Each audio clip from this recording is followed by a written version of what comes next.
পাহাড়ে যাওয়ার মজা যেন অন্যরকম। চারপাশে সুউচ্চ পাহাড়, মাথার উপরে নীল আকাশ, আর তার মাঝে সাদা বরফে চাদর। দেখলেই মন ভরে যায়।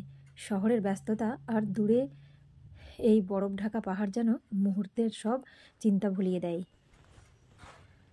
বরফে খেলার আলাদা উত্তেজনা থাকে।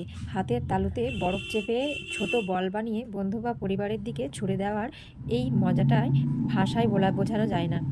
কখনো বরফে গড়িয়ে পড়া, আবার কখনো নিজের ছবি তোলা ছোট্ট ছোট্ট তুষারের মানুষ তৈরি করা, সব কিছু মিলিয়ে ভ্রমণের প্রতিটি মুহূর্ত হয়ে ওঠে স্মরণীয়। পাহাড়ের গায়ে পুরু তুষারের ওপর হাঁটতে হাঁটতে মনে হচ্ছে যেন স্বপ্নের জগতে চলে এসেছি। বরফের মধ্যে বসে গরম চা বা কফি খাওয়ার অনুভূতিটাও আরও এক ধাপ বেশি আনন্দ দেয়। চারিদিকে সাদা তুষার আর হাতে ধোঁয়া ওঠা কাপ, এই ছোট্ট মুহূর্তগুলোই ভ্রমণকে আরও সুন্দর করে তোলে। সঙ্গে থাকা মানুষের হাসি, ক্যামেরার ক্লিক, আর ঠান্ডায় লাল হয়ে ওঠা গাল, সব মিলিয়ে মনে হয় সব সময় যেন থেমে গেছে এখানেই। পাহাড়ে তো আমার খুব ভালো লাগে, অসাধারণ মনে হয় যেখানে কেউ নেই, সব চিন্তা দূর হয়ে গেছে।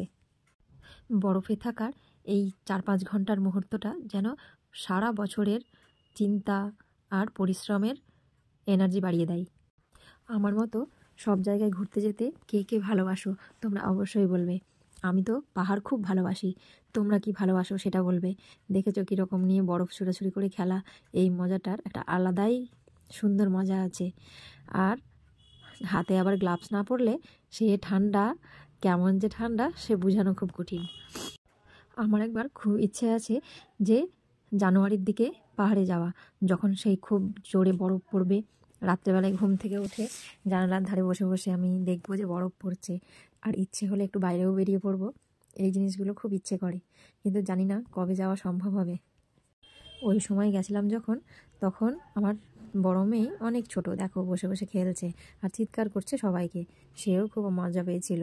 আর আমার ছোট মেয়েকে তো কাশ্মীর নিয়ে যাওয়া হয়নি, তবে অন্য জায়গায় নিয়ে যাওয়া হয়েছে। ও তো ভাবে আমি কাশ্মীরেই গেছিলাম হয়তো।